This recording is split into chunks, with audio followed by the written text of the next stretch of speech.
Bonus Liber, Audiolibros, presenta La ciudad de Dios. Contra paganos. De San Agustín de Hipona. Libro 11. Origen de las dos ciudades. Capítulo 1. En esta parte de la obra se comienza a demostrar los orígenes y fines de las dos ciudades, la celestial y la terrena. Llamamos ciudad de Dios a aquella de que nos testifica la Escritura que, no por azarosos cambios de los espíritus, sino por disposición de la providencia suprema, que supera por su autoridad divina el pensamiento de todos los gentiles, acabó por sojuzgar toda suerte de humanos ingenios. Allí se escribe, en efecto, qué pregón tan glorioso para ti, ciudad de Dios, signo de exclamación uno y en otro salmo. Grande es el Señor y muy digno de alabanza en la ciudad de nuestro Dios, su monte santo, alegría de toda la tierra. Y un poco después en el mismo salmo, lo que habíamos oído lo hemos visto en la ciudad del Señor de los ejércitos, en la ciudad de nuestro Dios, que Dios la ha fundado para siempre. 2. Y también en otro salmo, el correr de las acequias alegra la ciudad de Dios, el Altísimo consagra su morada. Teniendo a Dios en medio no vacila. 3. Con estos y otros testimonios semejantes, cuya enumeración resultaría prolija, sabemos que hay una ciudad de Dios, cuyos ciudadanos deseamos nosotros ser, movidos por el amor que nos inspiró su mismo fundador. A este fundador de la ciudad santa anteponen sus dioses los ciudadanos de la terrena, ignorando que Él es Dios de dioses, no de dioses falsos, esto es, impíos y soberbios.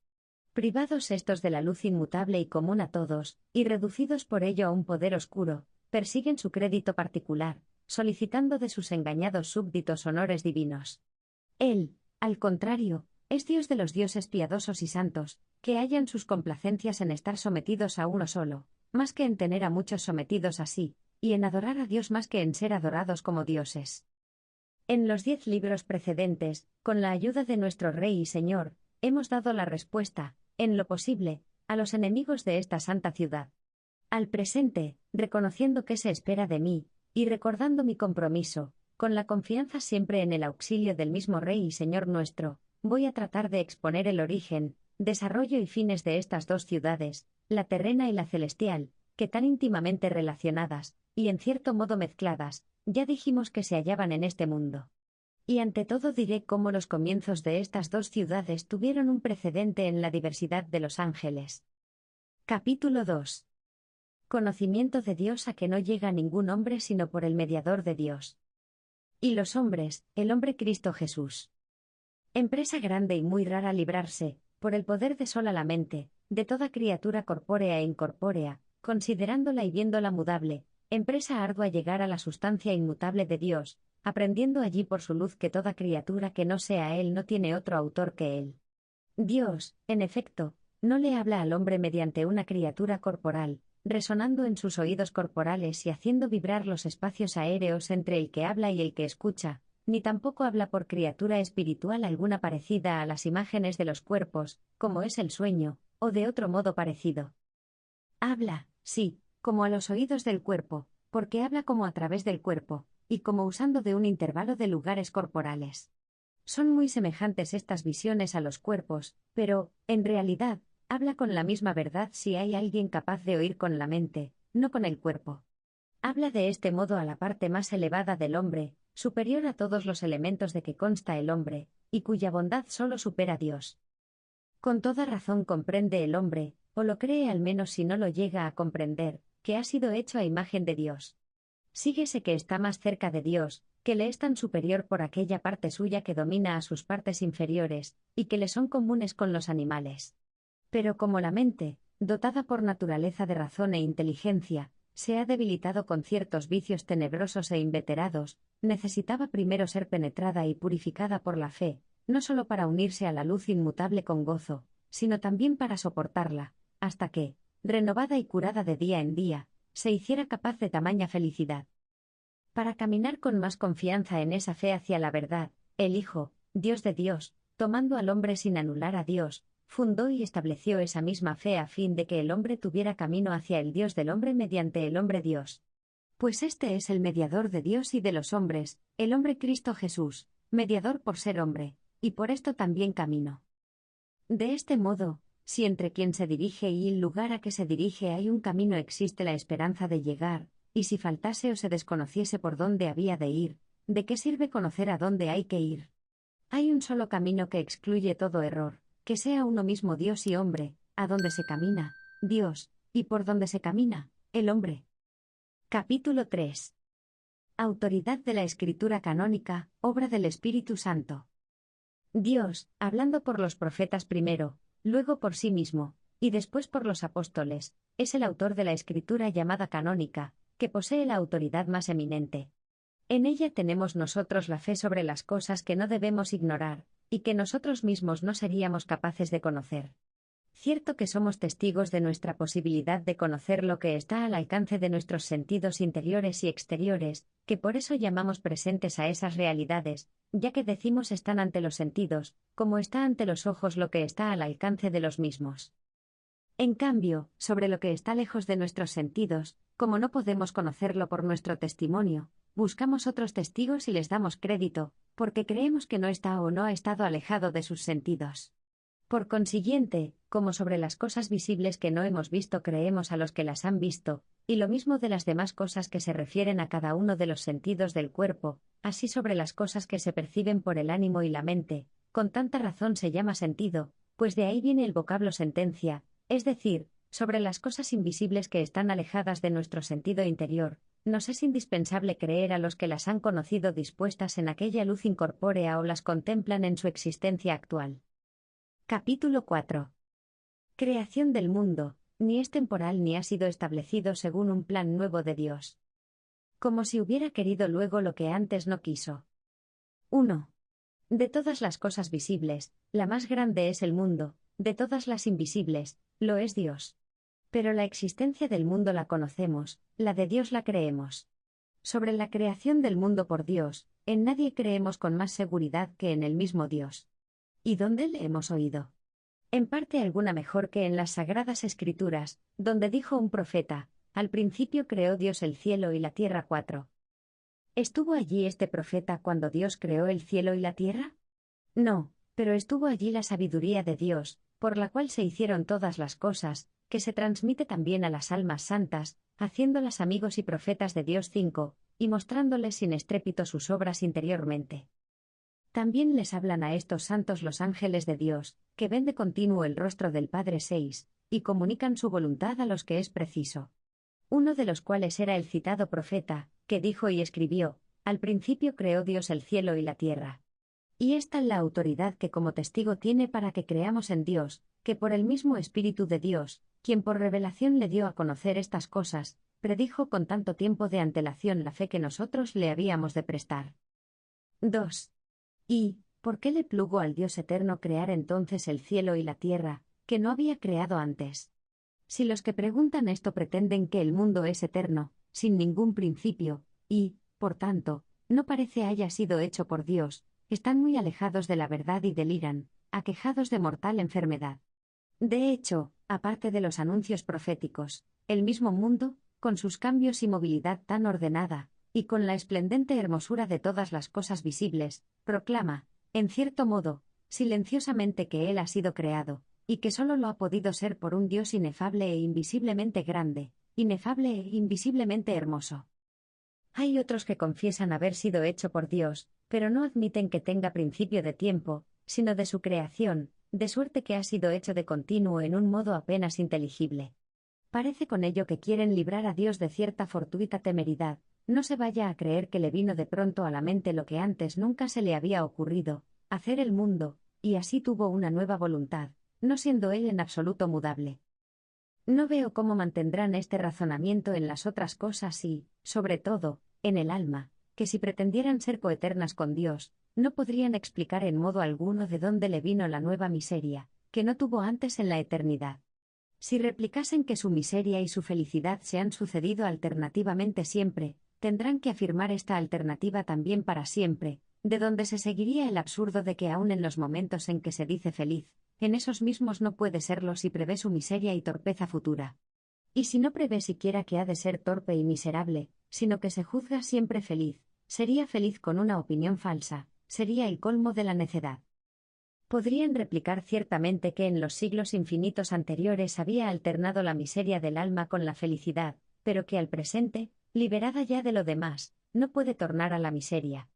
Sin embargo, se verán forzados a admitir que ella jamás fue verdaderamente feliz, sino que comenzó a serlo con una nueva felicidad no engañosa, y por ello han de confesar que le ha acaecido algo nuevo, grande y notable, por cierto, que jamás le había acaecido anteriormente en la eternidad.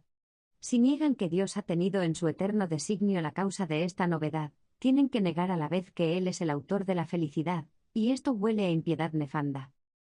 Si afirmaran que Él lo había ideado con un nuevo plan, de suerte que el alma sea feliz para siempre, ¿cómo afirmarían que es ajeno a aquella mutabilidad, que tampoco les place a ellos?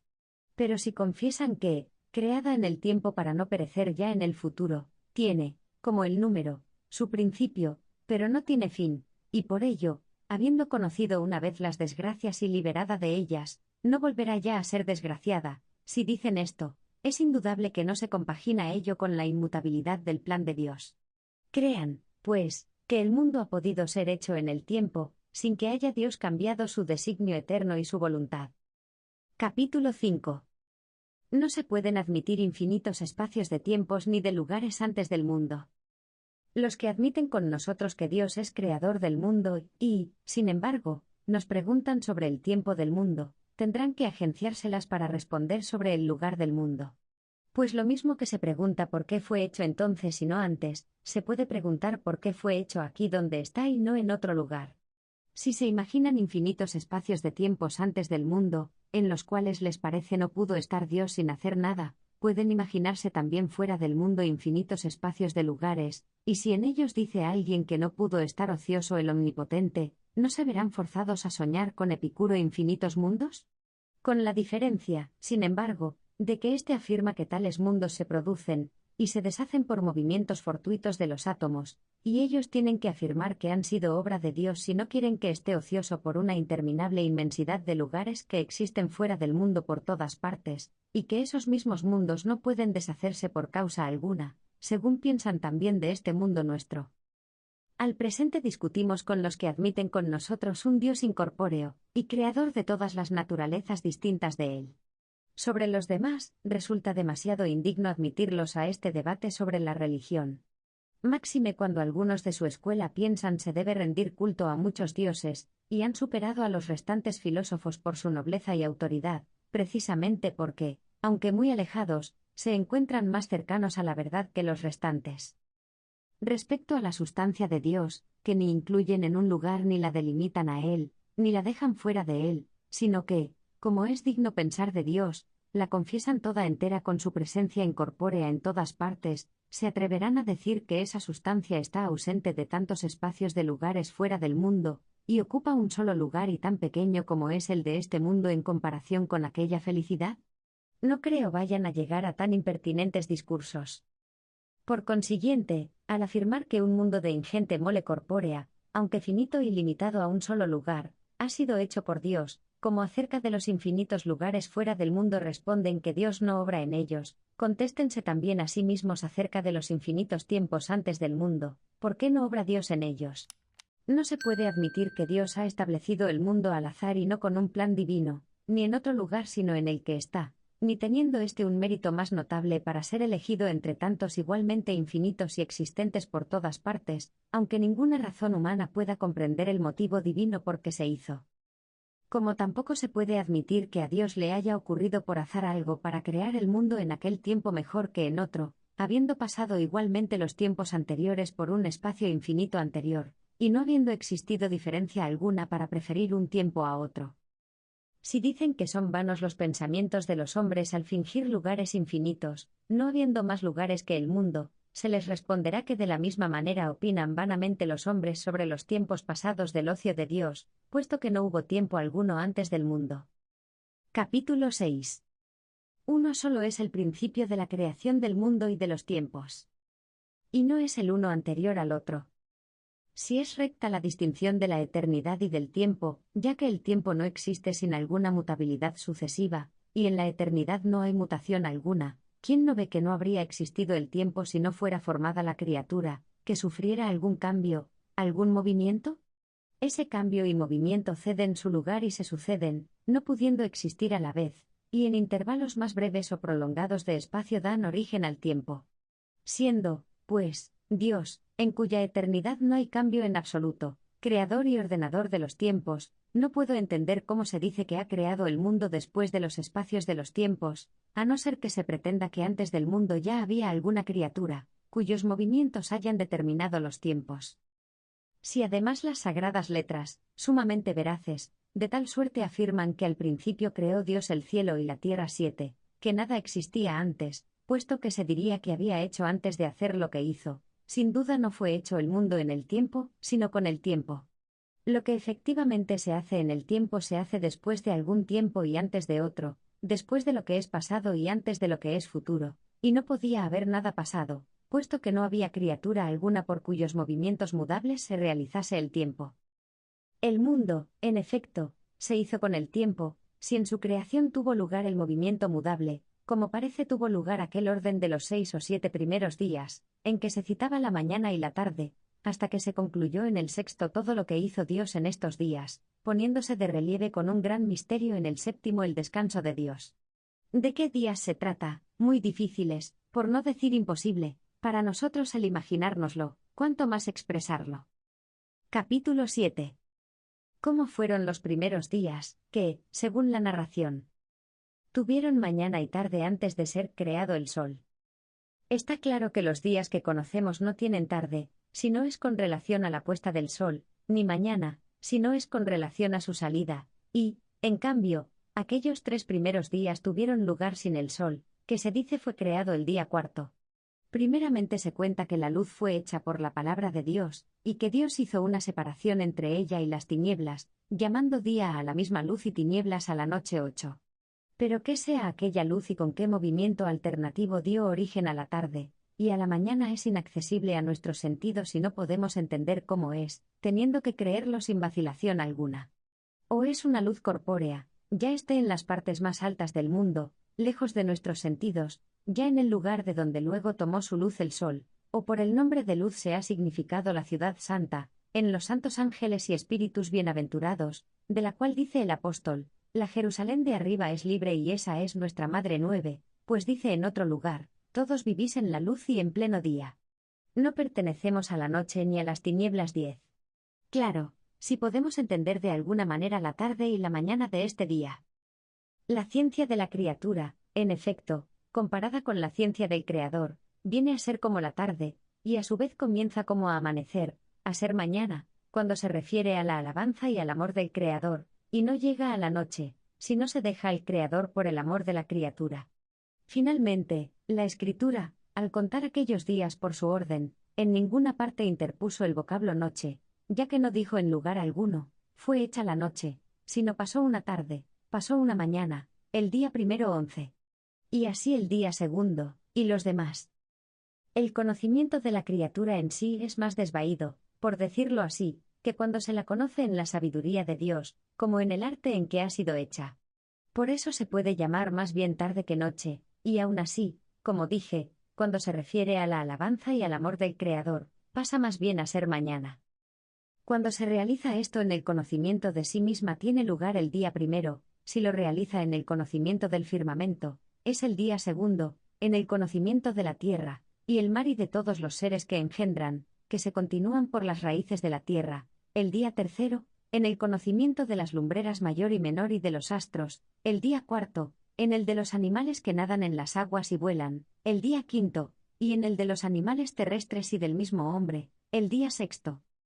Capítulo 8. ¿Cómo se ha de entender el descanso de Dios, que tuvo lugar después de sus obras de 6 días, en el séptimo? El descanso de Dios de todas sus obras en el día séptimo, y la santificación de éste no debe tomarse puerilmente, como si Dios se hubiera fatigado trabajando. Al decir dijo y fueron hechas debe interpretarse de una palabra inteligible y sempiterna, no de una sonora y temporal. Mas el descanso de Dios significa el reposo de los que descansan en Dios, como la alegría de la casa significa la alegría de los que se alegran en la casa, aunque no sea la casa misma la que los hace alegres. Y mucho más si la misma casa hace alegres a sus moradores por su hermosura, de suerte que no se llame solo alegre como significamos el contenido por el continente. Decimos, por ejemplo, aplauden los teatros, mugen los prados, porque en aquellos aplauden los hombres y en estos mugen los toros, sino, como significamos lo que se hace por la causa que lo produce, como llamamos alegre una carta, significando la alegría que da a los que la leen. Así, pues, muy propiamente, cuando la autoridad profética cuenta que Dios descansó, queda significado el reposo de los que descansan en Él, a quienes hace Él descansar. También se refiere aquí a los hombres a quienes va dirigida y por quienes está escrita la profecía, les promete que también ellos, después de las buenas obras que en ellos y por su medio realiza Dios, tendrán en Él un descanso eterno si se hubieran acercado a Él, por decirlo así, en esta vida mediante la fe. Este reposo quedó figurado, según el precepto de la ley, por el descanso del sábado en el antiguo pueblo de Dios. De eso pienso tratar con más diligencia en su lugar. Capítulo 9. ¿Qué se ha de pensar, según los testimonios divinos? Sobre la creación de los ángeles. Ya que he comenzado a hablar sobre el origen de la ciudad santa, y pensé hablar primero sobre lo que se refiere a los santos ángeles, que forman una gran parte de esa ciudad, y son tanto más felices cuanto nunca han estado alejados de ella, procuraré explicar ahora con la ayuda de Dios, y con la extensión oportuna, los testimonios divinos que se relacionan con esta materia.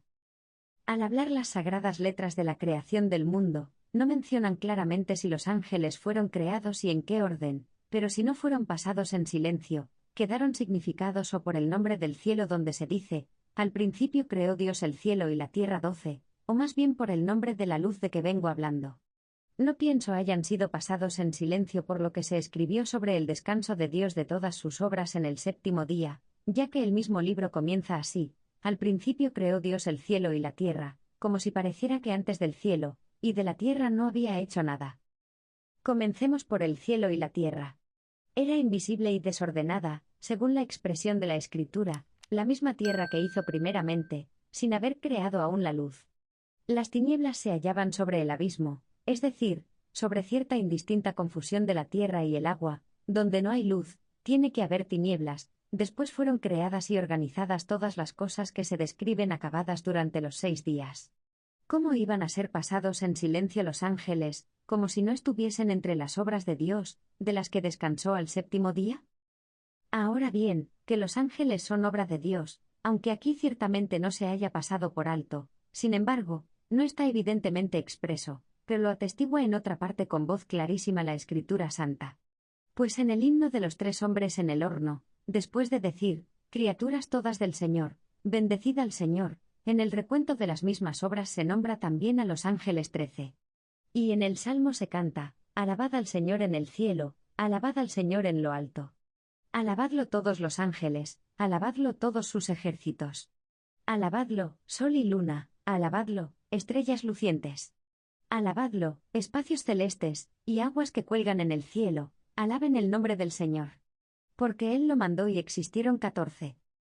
También en este pasaje nos dice claramente la palabra divina que los ángeles fueron hechos por Dios, puesto que después de conmemorarlos a ellos entre todos los seres celestiales, los encierra a todos en estas palabras, Él dijo y fueron hechos.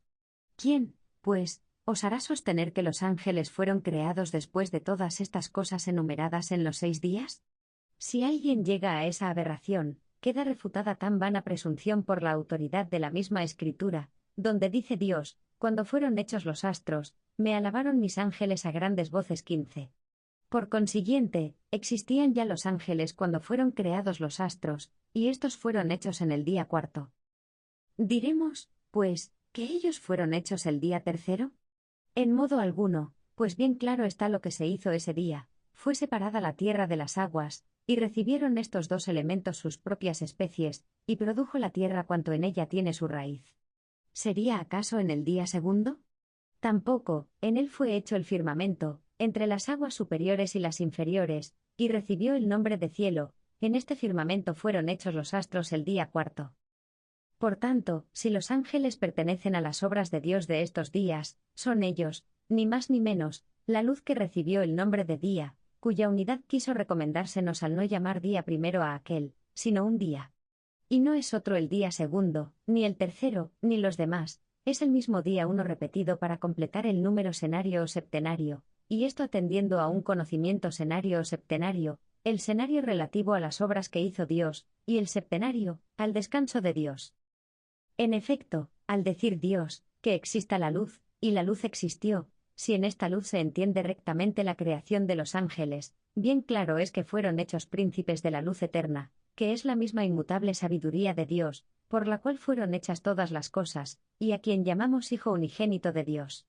Iluminados ellos por esta luz, por la cual recibieron el ser, fueron ellos hechos luz y llamados día por la participación de la luz inmutable y del día, que es el Verbo de Dios, por el cual fueron creados ellos y todas las cosas. La luz verdadera que ilumina a todo hombre que viene a este mundo 16 ilumina también a todo ángel puro a fin de que sea luz, no en sí mismo, sino en Dios. Si se aparta de él, se hace inmundo, como lo son todos los llamados espíritus inmundos, no siendo ya luz en el Señor, sino tinieblas en sí mismos, habiendo sido privados de la participación de la luz eterna. No existe, en efecto, la naturaleza del mal, la pérdida del bien recibió el nombre de mal. Capítulo 10. Sobre la simple e inmutable Trinidad, Padre, Hijo y Espíritu Santo. Un solo Dios, en que las cualidades no son distintas de la sustancia. 1. Hay solo un bien simple, y por esto un solo bien inmutable, que es Dios. Por él fueron creados todos los bienes, pero no simples, y, por tanto, mudables. El decir creados quiere decir hechos, no engendrados. Pues lo que es engendrado del bien simple, es simple también, y es lo mismo que aquel de quien fue engendrado. A estos dos seres los llamamos Padre e Hijo, y uno y otro con el Espíritu Santo son un solo Dios.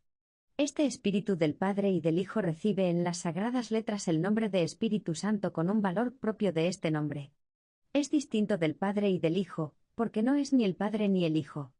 He dicho que es distinto, no que es otra cosa, porque Él es igualmente un bien simple, inmutable y coeterno. Y esta Trinidad es un solo Dios, no deja de ser simple por ser Trinidad. Así como tampoco decimos que esta naturaleza de bien es simple porque en ella está solo el Padre o solo el Hijo o solo el Espíritu Santo, o porque está solo esa Trinidad de nombre sin la subsistencia de personas, como afirmaron los heréticos sabelianos, sino que se llama simple porque lo que ella tiene eso es, si exceptuamos la relación que cada persona dice con respecto a la otra. Pues ciertamente el Padre tiene un Hijo, pero Él no es Hijo, y el Hijo tiene un Padre, pero Él no es Padre. Por tanto, en lo que dice relación a sí mismo y no a otro, esto es lo que tiene, como se dice viviente con relación a sí mismo, teniendo ciertamente la vida y siendo él mismo la misma vida. 2.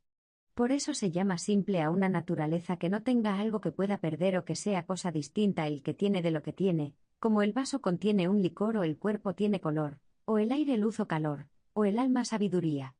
Ninguna de estas cosas es lo que tiene, el vaso no es el licor, ni el cuerpo el color, ni el aire la luz o el calor, ni el alma la sabiduría. Por eso pueden ser privados de las cosas que tienen y cambiarse en otras disposiciones o cualidades, de suerte que el vaso puede quedarse vacío del líquido que contenía, y el cuerpo perder ese color, y el aire oscurecerse o enfriarse, y el alma embotarse. Claro que, aunque el cuerpo sea incorruptible, como se les promete a los santos en la resurrección, tiene ciertamente la cualidad inamisible de la misma incorrupción, pero permaneciendo la sustancia corporal, es cosa distinta de la misma incorrupción. Esta se encuentra toda entera por todas las partes del cuerpo, y no es mayor en una parte y menor en otra, ninguna parte es más incorruptible que la otra. En cambio, el cuerpo es mayor en el todo que en la parte, y si una parte es más grande en él y otra más pequeña, no es la parte mayor más incorruptible que la menor. Una cosa es, en efecto, el cuerpo, que no está entero en todo lo que es él, y otra la incorrupción, que está entera en todo él, porque toda parte del cuerpo incorruptible, aun desigual de las demás, es igualmente incorruptible. Por ejemplo, aunque el dedo sea menor que toda la mano, no por ello la mano es más incorruptible que el dedo. Y así siendo tan desiguales la mano y el dedo, es igual la incorruptibilidad de la mano que la del dedo. Por esto, aunque la incorruptibilidad sea inseparable del cuerpo incorruptible, una cosa es la sustancia, por la que se llama cuerpo, y otra es la cualidad, por la que se dice incorruptible. Y por eso tampoco es él lo que tiene. El alma misma, aunque sea siempre sabia, como lo será cuando esté liberada para siempre, será sabia por la participación de la inmutable sabiduría, que no es ella misma. Como si el aire no se ve privado de la luz que lo inunda, no por eso dejará de ser él una cosa, y otra la luz que lo ilumina. Y no digo esto como si el alma fuera aire, error de algunos que no fueron capaces de concebir una naturaleza incorpórea. Pero en tan grande desigualdad tiene esto con aquello una gran semejanza, y así, no hay inconveniente en decir que el alma incorpórea se ve iluminada por la luz incorpórea de la sabiduría simple de Dios, como el aire corpóreo se ve iluminado por la luz corpórea. Y como el aire, dejado por esta luz, se oscurece, en realidad lo que se dice tinieblas de cualesquiera lugares corporales, es otra cosa que el aire carente de luz, así decimos que se oscurece el alma privada de la luz de la sabiduría. 3. Por consiguiente, el llamar simples a las cosas que son principal y verdaderamente divinas quiere decir que en ellas no es una cosa la cualidad y otra la sustancia, y que no son divinas o sabias o felices por la participación de diversos elementos. Por lo demás, cuando las Santas Escrituras llaman múltiple al espíritu de la sabiduría 17, lo hacen porque en sí encierra muchas cosas, pero lo que tiene, eso mismo es, y siendo uno es todas esas cosas. No hay muchas, sino una sola sabiduría, en la que se encuentran como inmensos e infinitos tesoros de cosas inteligibles, en las que están todas las razones invisibles e inmutables de las cosas, aun de las mudables y visibles, que han sido hechas por ella. Porque Dios no hizo cosa alguna sin darse cuenta, lo que no puede decirse rectamente de cualquier artífice humano, por eso, si todo lo hizo a sabiendas, hizo ciertamente las cosas que conocía. De ahí se presenta a nuestro espíritu algo admirable, pero verdadero, que a nosotros este mundo no puede sernos conocido sino porque ya existe de hecho, pero con relación a Dios, no podría existir si no fuera conocido por Él. Capítulo 11. Se ha de creer que los espíritus que no permanecieron en la verdad fueron partícipes de la felicidad que tuvieron los ángeles desde su principio. Siendo esto así, en modo alguno se puede admitir que los espíritus, que llamamos ángeles, hayan sido antes tinieblas siquiera algún momento, sino que en el momento de ser creados fueron hechos luz. No fueron creados para ser o vivir de cualquier modo, sino que fueron iluminados para vivir sabios y felices. Apartados algunos ángeles de esta iluminación, no consiguieron la excelencia de una vida sabia y feliz, que no puede ser sino eterna, cierta y segura de su eternidad, en cambio, poseen una vida racional, aunque insensata, y tal que no pueden perderla, aunque quisieran. ¿Y quién podrá definir cómo fueron partícipes de aquella sabiduría antes de pecar? Pero, ¿cómo podremos afirmar que en esa participación fueron iguales a los que son verdadera y plenamente felices, precisamente porque no se equivocan sobre la eternidad de su felicidad? Si hubieran sido iguales en ella, habrían permanecido ellos igualmente en su eternidad, porque habrían estado igualmente ciertos. Pues la vida, por mucho que dure, no se la llamará vida eterna si ha de tener un fin. La vida, en efecto, recibe ese nombre solamente por vivir, y se la llama eterna por no tener fin. Así que, aunque no todo lo eterno ya por eso es feliz, también el fuego del castigo se llama eterno. Sin embargo, la vida no será verdadera y perfectamente feliz si no es eterna. De hecho, no era tal la de esos ángeles malos, puesto que había de cesar alguna vez, y por ello no era eterna. Ya supieran ellos esto, ya, ignorándolo, pensaran otra cosa, no les dejaba ser felices el temor, si lo sabían, y, si lo ignoraban, el error. Y si ignoraban esto de suerte que no confiasen ni en lo falso ni en lo cierto, pero no podían prestar su asentimiento sobre la eternidad o temporalidad de ese bien suyo, la misma vacilación sobre felicidad tan grande no admitía la plenitud de vida feliz, que creemos existe en los santos ángeles. Y no tratamos de restringir el vocablo de vida feliz a tan estrechos límites que digamos solo Dios es feliz. Sí, cierto, Él es tan feliz que no puede existir felicidad más grande. En su comparación, ¿cuál y de qué categoría será la felicidad de los ángeles felices, por muy elevada que en ellos se pueda concebir? Capítulo 12. Comparación de la felicidad de los justos que aún no han logrado el premio de la divina promesa, y la de los primeros justos antes del pecado. No solamente los ángeles por lo que se refiere a las criaturas racionales e intelectuales pensamos deben ser tenidos por felices. ¿Quién, en efecto, se atreverá a negar que fueron felices antes del pecado los primeros hombres en el paraíso, aunque estuvieran inciertos sobre la larga duración o eternidad de su felicidad? Sería eterna ciertamente si no hubieran pecado. En efecto, no sin razón llamamos felices aún hoy a quienes vemos pasar esta vida piadosa y religiosamente con la esperanza de la futura inmortalidad, sin que ningún pecado corroa sus conciencias, consiguiendo fácilmente la divina misericordia para los pecados de la fragilidad presente. Cierto que, aun estando seguros del premio de su perseverancia, no lo están tanto sobre la misma perseverancia. ¿Hay algún hombre que esté garantizado de su perseverancia hasta el fin, en la práctica y aprovechamiento de la justicia? A no ser que se lo asegure con su revelación quien sobre esto, por justo y oculto juicio, no instruye a todos, aunque a ninguno engaña. Por lo que se refiere al disfrute del bien presente, era más feliz el primer hombre en el paraíso que cualquier justo en esta flaqueza mortal, pero, en cuanto a la esperanza del bien futuro, cualquier hombre, por muchos sufrimientos corporales que haya de pasar, es más feliz que lo fue el hombre incierto de su caída en la gran felicidad del paraíso, ya que está seguro que no es una opción, sino una verdad firme la que le garantiza el goce sin término de la compañía, libre de toda molestia, de los ángeles en la participación del Dios Supremo. Capítulo 13. Fueron creados todos los ángeles en la misma felicidad, de suerte que ni los que cayeron conocían que iban a caer ni después de esta caída tuvieron conocimiento de su perseverancia los que permanecieron fieles. A cualquiera se le alcanza que son dos los elementos que concurren a la felicidad, objeto legítimo de la naturaleza intelectual, el gozo sin molestia del bien inmutable, que es Dios, y la seguridad sin sombra de duda o error sobre su perseverancia para siempre en ese gozo. Que los ángeles de luz tuvieron esa seguridad lo creemos con fe piadosa, que los ángeles pecadores, privados de aquella luz por su maldad, no la tuvieron ni antes de caer, lo concluimos nosotros por lógico razonamiento. Habrá que creer, sin embargo, que si vivieron algo antes del pecado, tuvieron ciertamente alguna felicidad, aunque no conocida de antemano. Puede parecer duro creer que, en la creación de los ángeles, los unos fueron hechos sin que tuvieran conocimiento previo de su perseverancia o de su caída, y los otros conocieron con toda verdad la eternidad de su felicidad, y habría que decir que fueron todos creados en la misma felicidad desde el principio, y estuvieron así hasta que los malos se apartaron por su voluntad de aquella luminosa bondad, pero, sin duda, es mucho más duro pensar ahora que los ángeles santos, inciertos de su felicidad eterna, ignoraron de sí mismos lo que nosotros hemos podido conocer de ellos por las santas escrituras. ¿Qué cristiano católico ignora que ningún diablo nuevo se originará de los ángeles buenos, así como no entrará ninguno de esos en la compañía de los mismos?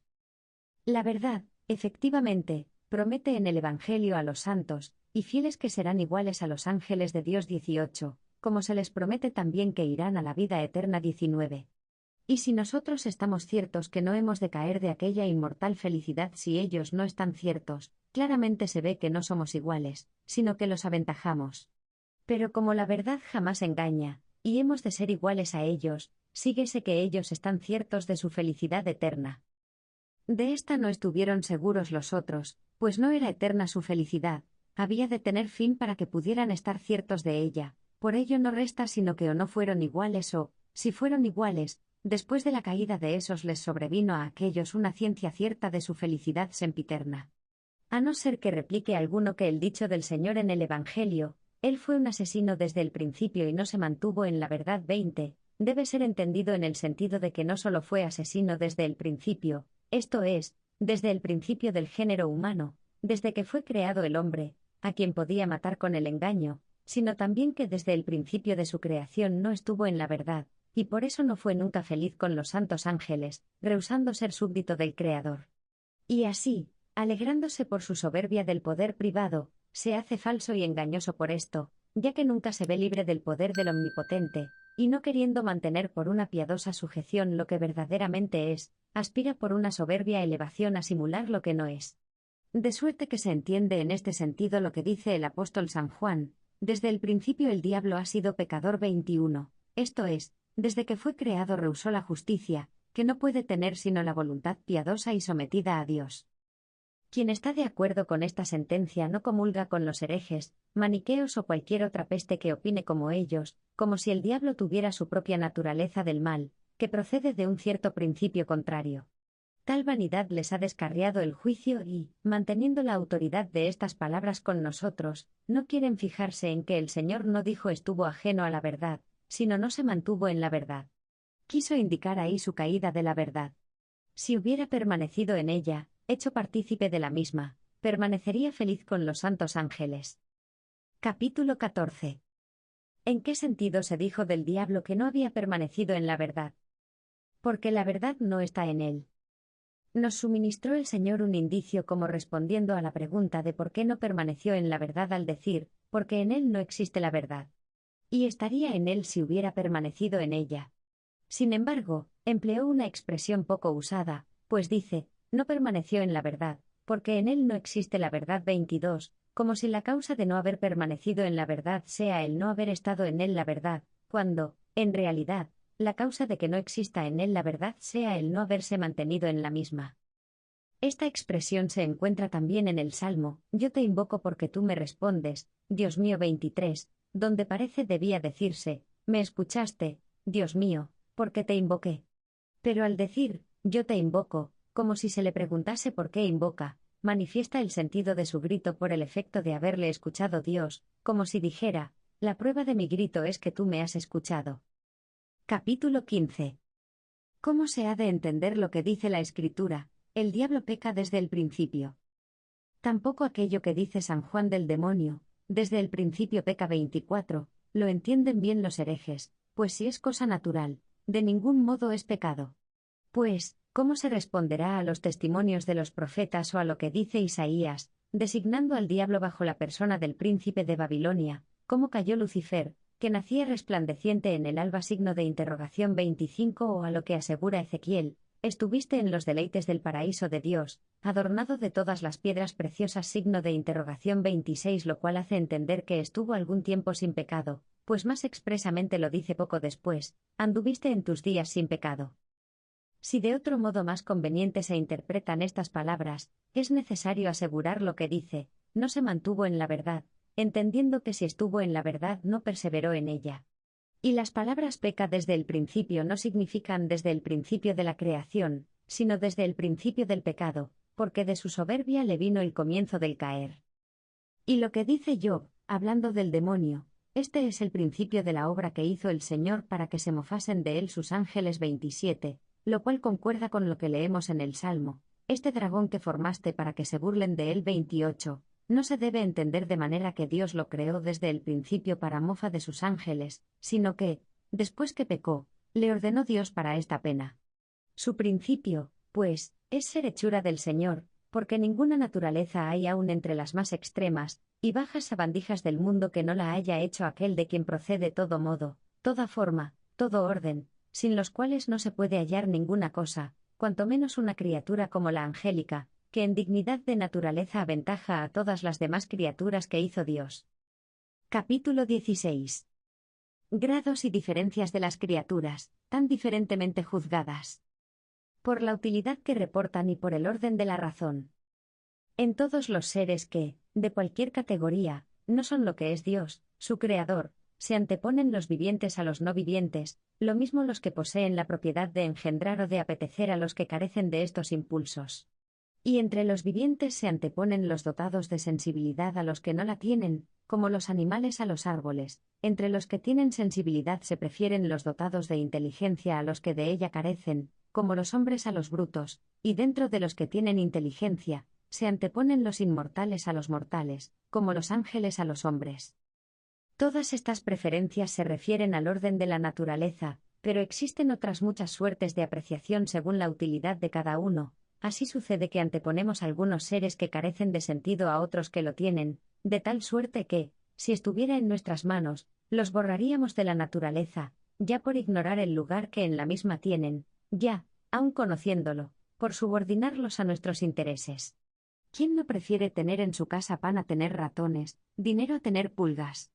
¿Qué tiene de sorprendente si aun en la estimación de los mismos hombres, cuya naturaleza es de tan alta dignidad, tantas veces se compra a más alto precio un caballo que un esclavo, una piedra preciosa que una esclava? Así, debido a la libertad de apreciación, existe una gran distancia entre la reflexión de la razón, la necesidad del indigente y el placer del codicioso. La razón piensa lo que cada cosa vale por sí misma en la naturaleza, y la necesidad, ¿para qué sirve lo que desea? La razón busca lo que aparece verdadero a la luz de la mente, y el placer lo que agrada y lisonjea a los sentidos del cuerpo. Pero es tan poderoso en las criaturas racionales cierto, digamos, peso de voluntad y de amor, que, a pesar de la primacía de los ángeles sobre los hombres por el orden de la naturaleza, se anteponen, sin embargo, por ley de justicia los hombres buenos a los ángeles malos. Capítulo 17. El vicio de la malicia no pertenece a la naturaleza, sino que es contra la naturaleza, de cuyo pecado no es causa y creador, sino la voluntad. Por consiguiente, en una interpretación recta, las palabras "este es el principio de la obra de Dios" 29 se refieren a la naturaleza, no a la malicia del diablo, porque, sin duda, donde hay vicio de malicia precedió una naturaleza no viciada. Y el vicio es tan contrario a la naturaleza, que no puede menos de perjudicarla. Y no sería vicio apartarse de Dios si no fuera propio de tal naturaleza, en la que reside el vicio, estar más bien con Dios. Por lo cual, aun la voluntad mala es un gran testimonio de naturaleza buena. Pero Dios, así como es el creador excelente de las naturalezas buenas, así es justísimo ordenador de las malas voluntades, de suerte que, usando ellas mal de sus naturalezas buenas, endereza él al bien las voluntades malas. Así, hizo que el diablo, bueno por su creación, malo por su voluntad, fuese colocado entre los más bajos y mofado de sus ángeles, esto es, que los santos, a quienes él desea perjudicar, obtengan fruto de sus tentaciones. Al crearlo no estaba ignorante Dios de su malicia, y preveía ya los bienes que había de sacar de sus males, por eso dice el Salmo, este dragón que formaste para que se mofen de él 30, de suerte que en lo mismo que le creó, aunque bueno por su bondad, nos diera a entender que ya había preparado, valiéndose de su presciencia, la manera de sacar provecho incluso de aquel mal. Capítulo 18. Belleza del universo que, merced a la ordenación de Dios, se hace más patente por la oposición de los contrarios. No crearía Dios a nadie, ni ángel ni hombre, cuya malicia hubiera previsto, si a la vez no hubiera conocido cómo habían de redundar en bien de los buenos, y así embellecer el orden de los siglos como un hermosísimo canto de variadas antítesis. Pues lo que llamamos antítesis son ornamentos preciosos de la elocución, que en latín reciben el nombre de opuestos o, con más precisión, contrastes. No es frecuente el uso de esta palabra entre nosotros, aunque sí se sirve el latín, y aun las lenguas de todas las gentes, de estos ornamentos del estilo. El apóstol San Pablo, en la segunda carta a los Corintios, redondea hermosamente con estas antítesis aquel pasaje: con la derecha y con la izquierda empuñamos las armas de la honradez, a través de honra y afrenta, de mala y buena fama. Somos los impostores que dicen la verdad, los desconocidos conocidos de sobra, los moribundos que están bien vivos, los penados nunca ajusticiados, los afligidos siempre alegres, los pobretones que enriquecen a muchos, los necesitados que todo lo poseen. 31. Así, pues, como la oposición de contrarios contribuye a la elegancia del lenguaje, así la belleza del universo se realza por la oposición de contrarios con una cierta elocuencia, no de palabras, sino de realidades. Bien claro nos manifiesta esto el libro del Eclesiástico: frente al mal está el bien, frente a la vida, la muerte, frente al honrado, el malvado. Contempla las obras de Dios, todas de dos en dos, una corresponde a la otra. 32. Capítulo 19. ¿Cómo se debe entender el pasaje "separó Dios la luz de las tinieblas"? La oscuridad de la palabra divina tiene la ventaja de engendrar y dar a conocer muchas opiniones conformes con la verdad, al entenderlo uno de una manera y otro de otra, de tal suerte, sin embargo, que lo que en un lugar se entiende con dificultad, se confirma o con el testimonio de cosas manifiestas o con otros lugares bien claros, ya mientras se dilucidan muchas cuestiones se llegue a penetrar el pensamiento del autor, ya, aunque quede oculto, con motivo de profundizar en esa oscuridad, se manifiestan otras verdades. A pesar de ello, no me parece ajena a las obras de Dios la opinión que interpreta la creación de los ángeles en la creación de la primera luz, y la separación de los ángeles santos e inmundos cuando se dijo: y separó Dios la luz de las tinieblas, llamó Dios a la luz día, y a las tinieblas, noche. Pues solo pudo separar estas cosas el que pudo saber de antemano, antes de su caída, que habían de caer y, privados de la luz de la verdad, permanecerían en su tenebrosa soberbia. Él es quien entre el día y la noche, tan conocidos para nosotros, esto es, entre la luz y las tinieblas, mandó que establecieran la división estas lumbreras del cielo tan familiares a nuestros sentidos, que existan lumbreras en la bóveda del cielo para alumbrar la tierra y separar el día de la noche. Y un poco después, hizo Dios las dos lumbreras grandes, la lumbrera mayor para regir el día, la lumbrera menor para regir la noche y las estrellas. Y las puso en la bóveda del cielo para dar luz sobre la tierra, para regir el día y la noche, para separar la luz de las tinieblas. 33. Y entre aquella luz, que es la sociedad santa de los ángeles, fulgiendo inteligiblemente con la ilustración de la verdad, y las tinieblas a ella contrarias, esto es, las mentes horribles de los ángeles malos apartados de la luz de justicia, solo pudo establecer la división aquel para quien no pudo estar oculto u oscuro el mal, no de naturaleza, sino de voluntad. Capítulo 20. Sobre el pasaje que sigue a la separación de la luz y las tinieblas. Vio Dios que la luz era buena. No se puede pasar en silencio que ha seguido de las palabras que exista la luz, y la luz existió, vienen las otras, vio Dios que la luz era buena. Y no dice esto después de separar la luz de las tinieblas, y llamar a la luz día, y a las tinieblas noche a fin de que no pareciera dar un testimonio de su beneplácito a tales tinieblas junto con la luz. Pues siendo inculpables las tinieblas, entre las cuales y esta luz visible a nuestros ojos establecen la división las lumbreras del cielo, no es antes, sino después, cuando se añade, vio Dios que era bueno. Y las puso dice en la bóveda del cielo para dar luz sobre la tierra, para regir el día y la noche, para separar la luz de la tiniebla. Y vio Dios que era bueno. Se complació en una y otra, porque una y otra eran buenas. En cambio, cuando dijo Dios, que exista la luz, y la luz existió. Vio Dios que la luz era buena, y sigue a continuación, y separó Dios la luz de la tiniebla, llamó Dios a la luz día, y a la tiniebla noche. 34, no se añadió, y vio Dios que era bueno, a fin de que no se llamase buena a una y otra, siendo una de ellas mala, no por naturaleza, sino por su propia degradación viciosa. Por eso solamente la luz le agradó al Creador, pero las tinieblas angélicas, aunque hubieran de ser sometidas a un orden, no podían recibir la aprobación. Capítulo 21. Sobre la ciencia y voluntad eternas e inmutables de Dios, por las cuales siempre le agradaron las cosas que hizo, lo mismo antes que después de hacerlas. ¿Qué otra cosa se puede entender al decir de todas las cosas vio Dios que era bueno, sino la aprobación de la obra según el arte de lo hecho, que es la sabiduría de Dios?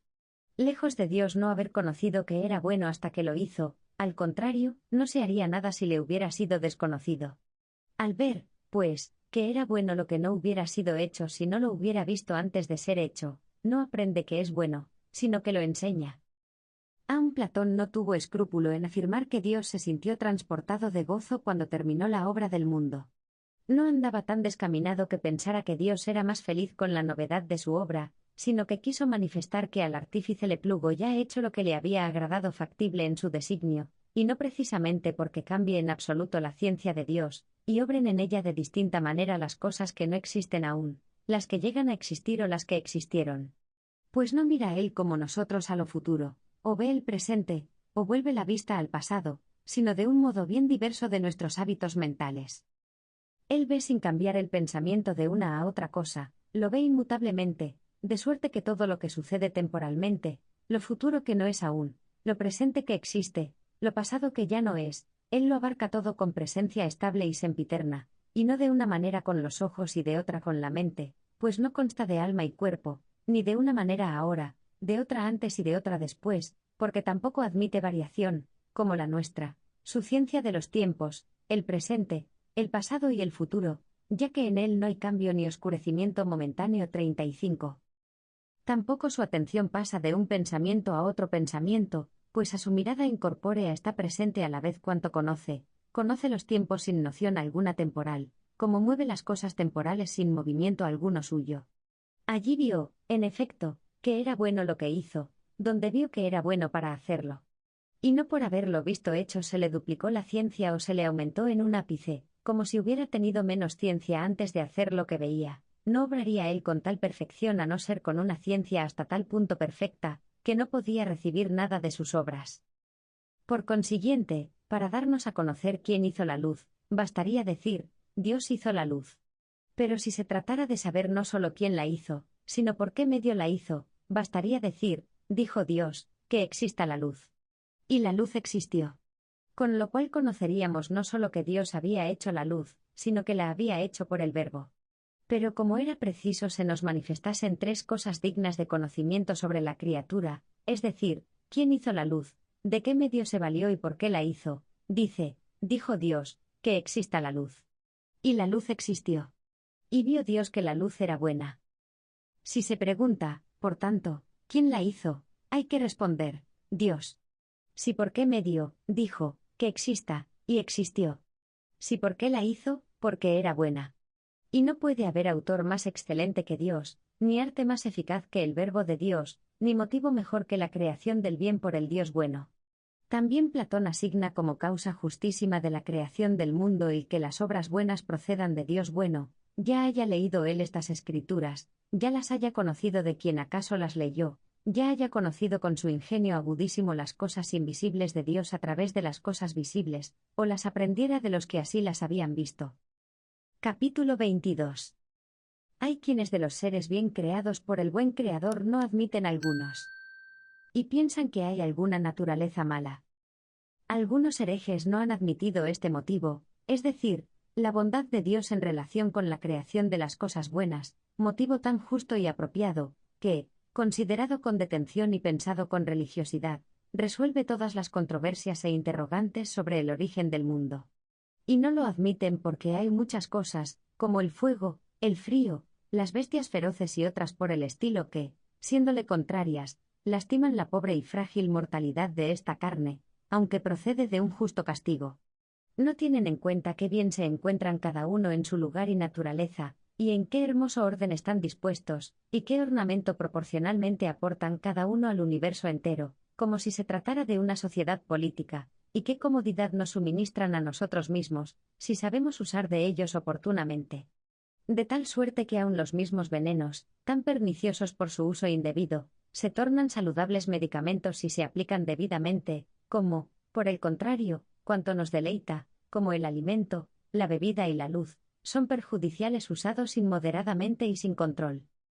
Por eso nos amonesta la divina providencia a no reprobar sin juicio las cosas, sino a indagar con diligencia su utilidad, y si falla nuestro ingenio o flaqueza, pensar que está oculta esa utilidad, como lo estaban ciertas cosas que apenas pudimos descubrir.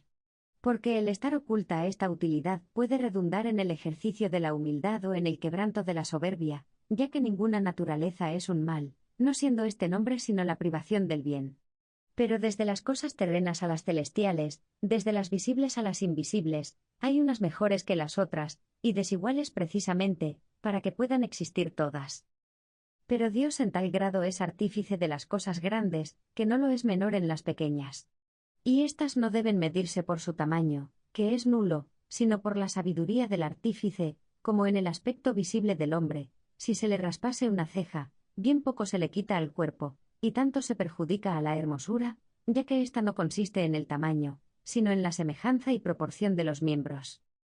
Cierto, no es de admirar mucho que los que admiten una naturaleza mala nacida, y propagada de cierto principio contrario no admitan esta razón de la creación de las cosas, es decir, que el Dios bueno crease las cosas buenas. Creen más bien que le llevó a esta creación mundana una necesidad extrema de repeler el mal que se levantaba contra él, y que, para reprimir y superar el mal, había mezclado con él su naturaleza buena, aunque no del todo, estando tan torpemente manchada y tan cruelmente cautiva y oprimida. Pero la parte que no ha podido ser purificada de esa impureza se convertirá en una envoltura, y una ligadura del enemigo vencido y aprisionado. No perderían de esta suerte el juicio, o mejor, no delirarían de esta manera los maniqueos, si tuvieran a la naturaleza de Dios, como lo es en realidad, por inmutable y absolutamente incorruptible, a la que no puede perjudicar cosa alguna. Y, en cambio, respecto al alma, que pudo por su voluntad cambiarse en peor y ser corrompida por el pecado, y así ser privada de la luz de la verdad inmutable, la tendrían con recto sentido cristiano, no como una parte de Dios ni de la misma naturaleza que es Dios, sino como creada por él tan desigual de su Creador. Capítulo 23. Error condenable en la doctrina de Orígenes. 1. Mucho más extraño es que incluso algunos, que con nosotros admiten un solo principio de todas las cosas, y que ninguna naturaleza distinta de Dios puede existir sino creada por él, no se han avenido a creer recta, y simplemente esta razón de crear el mundo tan buena y tan sencilla, esto es, Dios bueno, creador de los seres buenos, de suerte que no existirían fuera de Dios cosas buenas que no fueran Dios, y que no puede hacer sino el Dios bueno. Dicen que las almas, que no son parte de Dios, sino hechas por Dios, pecaron apartándose del Creador, y que descendiendo por diversas etapas, según la diversidad de los pecados, desde los cielos a la tierra, merecieron diversos cuerpos como prisiones. Este es el mundo y esta la razón de su creación, no la creación de cosas buenas, sino la represión de los males. De esto se le acusa con razón a Orígenes.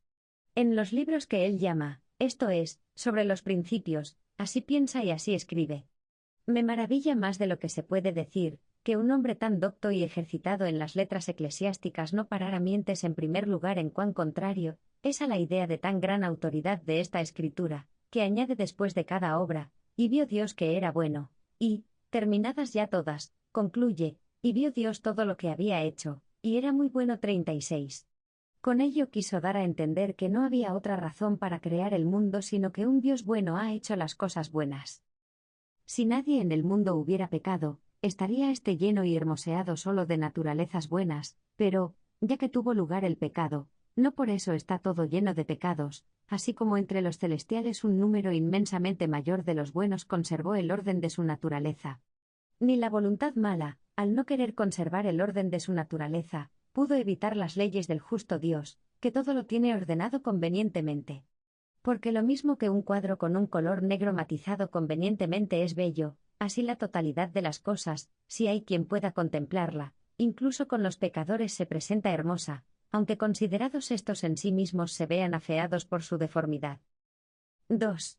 También debió ver Orígenes, y cuántos piensan así, que si esta opinión fuera verdadera, el mundo ha sido hecho para que las almas, según los méritos de sus pecados, reciban los cuerpos donde sean encerradas para ser castigadas como en una prisión, cuerpos más elevados y ligeros, las que menos habían pecado, y más bajos y más pesados las que habían pecado más, y los demonios, los seres más detestables, con más razón que los hombres malos, recibirían cuerpos terrenos como lo más bajo y pesado que existe.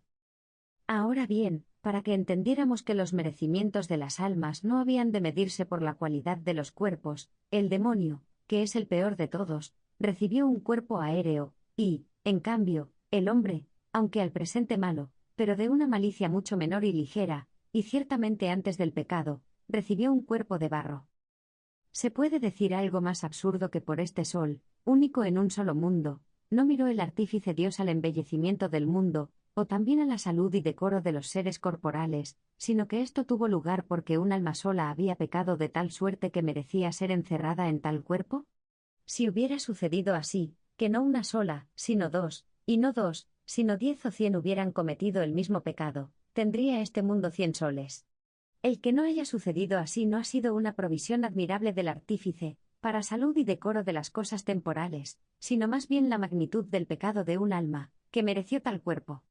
No es ciertamente el progreso de las almas, de las cuales no saben lo que dicen, en el alejamiento de la verdad y del mérito, lo que hay que reprimir, sino el desvarío de esos mismos que tales cosas llegan a pensar. Cuando, pues, en cualquier criatura se preguntan estas cosas que mencioné más arriba, ¿quién la hizo? ¿Por qué medio? ¿Por qué razón? Se responde, ha sido Dios, por medio del Verbo, porque es buena. Pero surge una cuestión muy profunda, y no se nos puede urgir a explicarlo todo en un solo libro, si en ello se nos descubre con profundidad mística la misma Trinidad, el Padre, el Hijo y el Espíritu Santo, o si hay algo en este pasaje de las Escrituras que nos prohíba tal interpretación. Capítulo 24. Sobre la Trinidad Divina, que ha dejado en todas sus obras huellas que la manifiestan. Creemos, sostenemos y predicamos con fidelidad que el Padre engendró al Verbo, esto es, la sabiduría, mediante la cual se hizo todo, Hijo unigénito, uno al uno, el eterno al coeterno, el soberanamente bueno al igualmente bueno. Creemos también que el Espíritu Santo es a la vez Espíritu del Padre y del Hijo, consustancial y coeterno con los dos, y que todo esto es una Trinidad por la propiedad de las personas, y un solo Dios por la divinidad inseparable, así como un solo omnipotente por la omnipotencia inseparable. De tal modo, sin embargo, que, si se pregunta por cada uno de ellos, debe contestarse que cada uno de ellos es Dios y omnipotente, y si se pregunta por los tres juntamente, la contestación es que no hay tres dioses o tres omnipotentes, sino un solo Dios omnipotente. Tal es allí en los tres la unidad inseparable, que quiso manifestarse de esta suerte. Otra cuestión es si el Espíritu Santo del Padre bueno y del Hijo bueno, como es común a ambos, podría llamarse rectamente bondad de ambos, sobre lo cual no me atrevo a expresar una opinión temeraria. Sin embargo, no tendría inconveniente en llamarlo santidad de ambos, no como cualidad de los dos, sino como siendo él también sustancia y la tercera persona de la Trinidad. A esto me induce fácilmente el que, siendo el Padre Espíritu y el Hijo Espíritu, y siendo el Padre Santo y el Hijo Santo, con toda propiedad se le llama Espíritu Santo, como santidad sustancial y consustancial de ambos. Pero, si la bondad divina no es otra cosa que la santidad, no es audacia presuntuosa, sino auténtica solicitud racional el pensar que en las obras de Dios, por cierto modo secreto de hablar, destinado a ejercitar nuestra atención, se nos insinúa la misma Trinidad en la triple cuestión de quién hizo a cada criatura, por qué medio y por qué. En efecto, el Padre del Verbo es el que dijo, que exista. Lo que existió en virtud de esa palabra, sin duda que fue hecho por el Verbo. Y en lo que se añade, vio Dios que era bueno, se da a entender claramente que Dios no hizo lo que se ha hecho por necesidad alguna o para remediar su indigencia, sino solo por su bondad, es decir, porque ello era bueno, y se dice esto, después de hecho, para indicar que la cosa hecha conviene a la bondad a causa de la cual se hizo. Si esta bondad se toma con razón por el Espíritu Santo, se nos manifiesta toda la Trinidad en sus obras. De ahí procede el origen, la forma y la felicidad de la ciudad santa, constituida en las alturas por los santos ángeles. Si se pregunta de dónde procede, decimos que Dios la fundó, si por qué es sabia, porque está iluminada por Dios, si por qué es feliz, porque goza de Dios. Subsistiendo en Él, tiene su forma, contemplándolo, tiene su luz, uniéndose a Él, tiene su gozo, existe, ve, ama, prospera en la eternidad de Dios, brilla en la verdad de Dios, se goza en la bondad de Dios. Capítulo 25. División en tres partes de toda la filosofía. En cuanto se me alcanza, de ahí viene la división que los filósofos han hecho de la filosofía en tres partes, mejor aún, pudieron ellos advertir que estaba dividida en tres partes, no lo determinaron ellos así, sino más bien así lo encontraron. Una parte se llamaría física, otra, lógica, y la tercera, ética. Los nombres latinos de estas partes han recibido en escritos de muchos los de natural, racional y moral, de ellas dimos un breve resumen en el libro 8. No se sigue que estos filósofos en esas tres partes hayan pensado algo según el Dios de la Trinidad. Aunque se dice que Platón es el primero en descubrir y recomendar esta distribución, y que no hubo para él otro autor de las naturalezas sino Dios, ni otro dador de la inteligencia, ni otro inspirador del amor, que hace vivir bien y felizmente. Pero existe diversidad de opiniones cuando tenemos que tratar de la naturaleza de las cosas, del motivo de la búsqueda de la verdad, y del fin del bien a que debemos referir todo lo que hacemos, pero al fin la atención de los defensores de estas opiniones se concentra en estas tres grandes y generales cuestiones. Así, siguiendo cada uno su parecer en cualquiera de ellas, y habiendo gran discrepancia de opiniones, nadie duda de que existe un motivo de la naturaleza, una forma de la ciencia, un sistema de vida. También en la realización de cualquier obra de un hombre se consideran tres cosas: la naturaleza, la doctrina, la práctica. La naturaleza debe ser juzgada por el ingenio, la doctrina, por la ciencia, y la práctica, por el fruto. Y no desconozco que el fruto se predica propiamente del que disfruta de algo, y la utilidad del que lo usa, y la diferencia consiste en que afirmamos gozar de una cosa cuando ésta nos deleita por sí misma sin referirla a otra. En cambio usamos de ellas y las solicitamos en vista de otra. Por eso debemos usar más bien de las cosas temporales que gozar de ellas, para poder gozar de las eternas. No lo hacen así los perversos, que quieren gozar del dinero y servirse de Dios, pues no gastan el dinero por Dios, sino que honran a Dios con vistas al dinero. Sin embargo, ha prevalecido por la costumbre este lenguaje: usamos de los frutos, y gozamos con el uso. Pues se habla propiamente de los frutos de la tierra, de los cuales todos nos servimos temporalmente. Siguiendo esta costumbre, he hablado del uso en estas tres cosas que recomendé como dignas de consideración en el hombre: la naturaleza, la doctrina y el uso. Partiendo de ellas han dividido los filósofos en tres partes su doctrina en orden a la consecución de la vida feliz: la natural, a causa de la naturaleza; la racional, a causa de la doctrina; la moral, atendiendo al uso. Por tanto, si nuestra naturaleza procediera de nosotros, seríamos nosotros los autores de nuestra sabiduría, y no nos preocuparíamos de aprenderla con la doctrina, y nuestro amor, partiendo de nosotros y referido a nosotros, nos bastaría para vivir felizmente, y no tendría necesidad de algún otro bien de que gozar. Ahora bien, como nuestra naturaleza para existir tiene a Dios por autor, sin duda debemos que tenerlo a Él como maestro para conocer la verdad, y como suministrador de la suavidad íntima, para ser felices. Capítulo 26. Imagen de la soberana Trinidad, que en cierto modo se encuentra aún en la naturaleza del hombre todavía feliz. También nosotros reconocemos una imagen de Dios en nosotros. No es igual, más aún, muy distante, tampoco es coeterna, y, en resumen, no de la misma sustancia de Dios.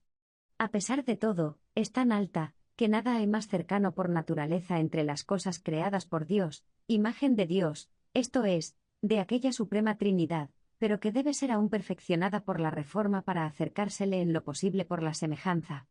Porque en realidad existimos, y conocemos que existimos, y amamos el ser así y conocerlo. En estas tres cosas no nos perturba ninguna falsedad disfrazada de verdad. Cierto que no percibimos con ningún sentido del cuerpo estas cosas como las que están fuera, los colores con la vista, los sonidos con el oído, los olores con el olfato, los sabores con el gusto, las cosas duras y blandas con el tacto. De estas cosas sensibles tenemos también imágenes muy semejantes a ellas, aunque no corpóreas, considerándolas con el pensamiento, reteniéndolas en la memoria, y siendo excitados por su medio a la apetencia de las mismas, pero sin la engañosa imaginación de representaciones imaginarias, estamos completamente ciertos de que existimos, de que conocemos nuestra existencia y la amamos. Y en estas verdades no hay temor alguno a los argumentos de los académicos, que preguntan: ¿y si te engañas? Si me engaño, existo, pues quien no existe no puede tampoco engañarse, y por esto, si me engaño, existo. Entonces, puesto que si me engaño existo, ¿cómo me puedo engañar sobre la existencia, siendo tan cierto que existo si me engaño?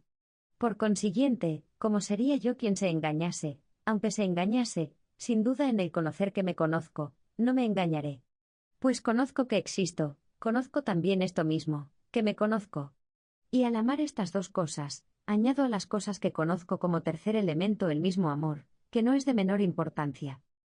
Pues no me engaño de que me amo, ya que no me engaño en las cosas que amo, aunque ellas fueran falsas, sería verdad que amo las cosas falsas.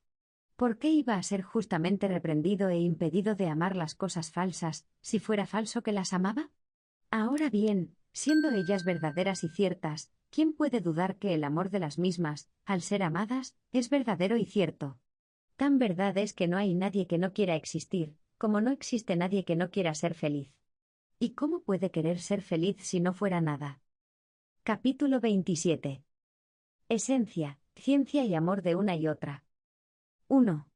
Tan agradable es por inclinación natural la existencia, que solo por esto ni aun los desgraciados quieren morir, y aun viéndose miserables, no anhelan desaparecer del mundo, sino que desaparezca su miseria.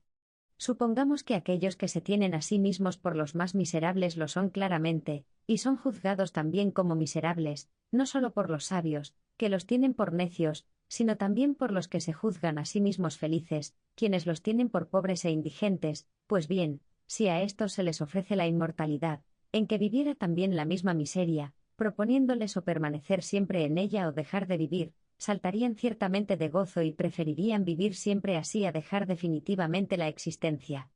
Testimonio de esto es su sentimiento bien conocido. ¿Por qué temen morir y prefieren vivir en ese infortunio antes que terminarlo con la muerte, sino porque tan claro aparece que la naturaleza rehúye la no existencia? Por eso, cuando saben que están próximos a la muerte, ansían como un gran beneficio que se les conceda la gracia de prolongar un poco más esa miseria y se les retrase la muerte. Bien claramente, pues, dan a indicar con qué gratitud aceptarían incluso esa inmortalidad en que no tuviera fin su indigencia. ¿Pues qué? Todos los animales, aun los irracionales, que no tienen la facultad de pensar, desde los monstruosos dragones hasta los diminutos gusanillos, ¿no manifiestan que quieren vivir y por esto huyen de la muerte con todos los esfuerzos que pueden? ¿Y qué decir también de los árboles y de los arbustos? No teniendo sentido para evitar con movimientos exteriores su ruina, no vemos cómo para lanzar al aire los extremos de sus renuevos, hunden profundamente sus raíces en la tierra para extraer el alimento, y conservar así en cierto modo su existencia. Finalmente, los mismos cuerpos que no solo carecen de sentido, sino hasta de toda vida vegetal, se lanzan a la altura o descienden a lo profundo o se quedan como en medio, para conservar su existencia en el modo que pueden según su naturaleza. 2. Ahora bien, cuánto se ama el conocer y cómo le repugna a la naturaleza humana el ser engañada puede colegirse de que cualquiera prefiere estar sufriendo con la mente sana a estar alegre en la locura. Esta fuerte y admirable tendencia no se encuentra, fuera del hombre, en ningún animal, aunque algunos de ellos tengan un sentido de la vista mucho más agudo que nosotros para contemplar esta luz, pero no pueden llegar a aquella luz incorpórea, que esclarece en cierto modo nuestra mente para poder juzgar rectamente de todo esto. No obstante, aunque no tengan una ciencia propiamente, tienen los sentidos de los irracionales cierta semejanza de ciencia. Las demás cosas corporales se han llamado sensibles, no precisamente porque sienten, sino porque son sentidas. Así, en los arbustos existe algo semejante a los sentidos en cuanto se alimentan y se reproducen. Sin embargo, estos y otros seres corporales tienen sus causas latentes en la naturaleza. En cuanto a sus formas, con las que por su estructura contribuyen al embellecimiento de este mundo, las presentan a nuestros sentidos para ser percibidas, de suerte que parece como si quisieran hacerse conocer para compensar el conocimiento que ellos no tienen. Nosotros llegamos a conocer esto por el sentido del cuerpo, pero no podemos juzgar de ello con este sentido. Tenemos otro sentido del hombre interior mucho más excelente que ese, por el que percibimos lo justo y lo justo, por su hermosura inteligible, lo injusto, por la privación de esa hermosura. Para poner en práctica este sentido, no presta ayuda alguna ni la agudeza de la pupila, ni los orificios de las orejas, ni las fosas nasales, ni la bóveda del paladar, ni tacto alguno corpóreo. En ese sentido estoy cierto de que existo y de que conozco, y en ese sentido amo esto, y estoy cierto de que lo amo. Capítulo 28. Debemos amar también el mismo amor con que amamos la existencia y el saber. ¿Para asemejarnos más a la Divina Trinidad? He dicho bastante ya, según parecía exigirlo el plan de la obra, sobre la existencia y el conocimiento, sobre el amor que les tenemos, y sobre la semejanza que, aunque lejana, se encuentra de ellos en otros seres inferiores. No se ha hablado sobre el amor con que son amados, y si se ama ese mismo amor. Se ama, sí, y por ello se demuestra que cuanto más rectamente se ama a los hombres, tanto más se ama el mismo amor. Pues no se llama justamente varón bueno al que sabe lo que es bueno, sino al que ama. ¿Por qué, pues, no nos damos cuenta de que en nosotros mismos amamos el mismo amor con el que amamos cualquier bien amado? Pues hay un amor con el cual amamos aún lo que no se debe amar, y este amor lo odia en sí el que ama aquel con el que se ama lo que debe ser amado. Cierto, pueden existir los dos en un hombre, y el bien del hombre consiste en que, avanzando el que nos hace vivir bien, vaya retrocediendo, hasta su curación completa, el que nos hace vivir mal, y se trueque en bien toda nuestra vida. Si fuéramos bestias, amaríamos la vida carnal y lo que les conviene a los sentidos, esto sería un bien suficiente para nosotros, y si nos encontráramos bien con esto, no buscaríamos otra cosa. Igualmente, si fuéramos árboles, no amaríamos ciertamente nada con un movimiento sensible, aunque parecería como que apeteciéramos aquello que nos hiciera más fecundos y fructuosos. Si fuéramos piedras, olas, viento, llama u otra cosa semejante, sin vida ni sentido alguno, no nos faltaría, sin embargo, algo así como cierta tendencia hacia nuestros lugares y nuestro orden. Son como amores de los cuerpos la fuerza de sus pesos, ya tiendan hacia abajo por la gravedad, ya hacia arriba por la levedad. En efecto, como el alma es llevada por el amor a donde quiera que es llevada, así lo es también el cuerpo por el peso. Pero nosotros somos hombres, creados a imagen de nuestro Creador, cuya eternidad es verdadera, cuya caridad es verdadera y eterna, y la misma Trinidad es eterna, verdadera y amada, sin confusión ni separación. Recorramos todo lo que hizo con admirable estabilidad en las cosas que están por debajo de nosotros, ya que no existirían en modo alguno, ni estarían bajo alguna especie, ni apetecerían orden alguno ni lo mantendrían, si no hubieran sido hechas por el que es en sumo grado, soberanamente sabio, soberanamente bueno. Recorrámoslo y descubriremos ciertas huellas suyas más impresas en una parte y en otra menos, y contemplando su imagen en nosotros mismos, levantémonos volviendo sobre nosotros mismos como el hijo menor del Evangelio, a fin de volver a él. 37, de quien nos habíamos apartado por el pecado. Nuestro ser no tendrá allí la muerte, nuestro conocer no tendrá el error, nuestro amor no tendrá allí tropiezo. Al presente, aunque tenemos estas tres cosas nuestras bien seguras, y no necesitamos de otros testigos para creer en ellas, sino que nosotros mismos las sentimos presentes, y las vemos con una mirada interior sumamente veraz, sin embargo, para saber hasta cuándo durarán, o si han de faltarnos alguna vez, y a dónde llegarán según sean bien o mal empleadas, ya que no podemos conocerlo por nosotros mismos, necesitamos de otros testigos, o ya los tenemos. Y no hay lugar para tratar ahora, sino que se hará después con más diligencia, sobre la garantía que debe ofrecernos su fidelidad. En este libro se trata de la ciudad de Dios, que no peregrina en la mortalidad de esta vida, sino que es inmortal para siempre en los cielos, es decir, se trata de los ángeles unidos a Dios, que ni fueron ni serán jamás desertores. Entre los cuales y los que abandonando la luz eterna se hicieron tinieblas, ya dijimos cómo Dios había establecido la división desde el principio. Vamos a terminar de explicar con su ayuda como podamos lo que hemos comenzado. Capítulo 29. La ciencia de los ángeles santos, por la cual conocieron a la Trinidad. En su misma deidad y en la cual ven las causas de las obras. En el arte del artífice antes que en las mismas obras. Los santos ángeles no conocen a Dios por los sonidos de las palabras, sino por la misma presencia de la verdad inmutable, es decir, por su Verbo unigénito.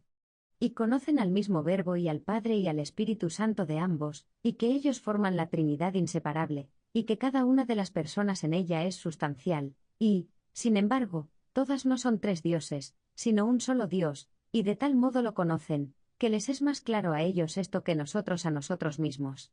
Conocen también a la criatura mejor allí, es decir, en la sabiduría de Dios, como en el arte con que fue hecha, que en sí misma, y por esto se conocen mejor allí a sí mismos que en sí mismos, aunque se conozcan también en sí mismos. Fueron hechos en realidad, y son diferentes del que los hizo. Allí, pues, como dijimos antes, se conocen como en un conocimiento diurno, y en sí mismos, como en un conocimiento vespertino. Existe una gran diferencia entre conocer algo en la razón según la cual fue hecho y el conocerla en sí mismo.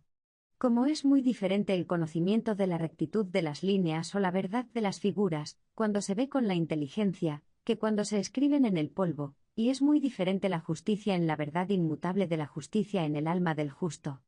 Lo mismo cabe decir de las demás cosas, el firmamento entre las aguas superiores e inferiores, que se llamó cielo, la reunión de las aguas hacia abajo, la desecación de la tierra, la formación de las plantas y de los árboles, la creación del sol, de la luna y de las estrellas, el haber sacado de las aguas los animales, es a saber, los pájaros, los peces, los monstruos marinos, y lo mismo los demás que andan o se arrastran sobre la tierra, finalmente, el mismo hombre, que sobresale entre todas las cosas de la tierra.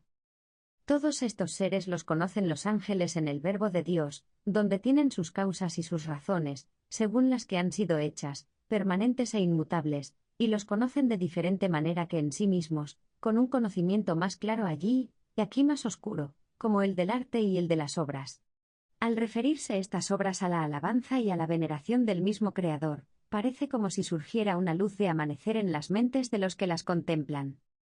Capítulo 30. Perfección del número 6, el primero que es la suma de sus partes. Se narra la realización de estas obras en 6 días para poner de relieve la perfección del número 6, repetido el mismo día 6 veces. No precisamente porque tuviera Dios necesidad de la duración de los tiempos, como si no pudiera crear a la vez todas las cosas, que con movimientos convenientes fueran cumpliendo después sus tiempos, sino porque por el número 6 queda significada la perfección de las obras.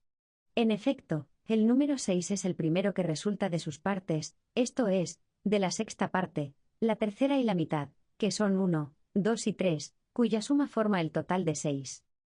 Se entiende por partes, al considerar los números de esta manera, las que se puede decir forman el número total, como la mitad, la tercera, la cuarta, y así sucesivamente. En efecto, 4, por ejemplo, si lo tomamos como parte del número 9, no se puede decir qué parte es, se puede decir del 1 que es una novena parte, y del 3, que es la tercera. Sin embargo, reunidas estas dos partes, es decir, la novena y la tercera, esto es, 1 y 3, están lejos de darnos el total 9. También en el número 10 es el cuarto una parte, pero no se puede decir cuál, sí se puede, en cambio, decir del 1 que es la décima parte. Tiene también una quinta parte, que son 2, y una mitad, que es 5.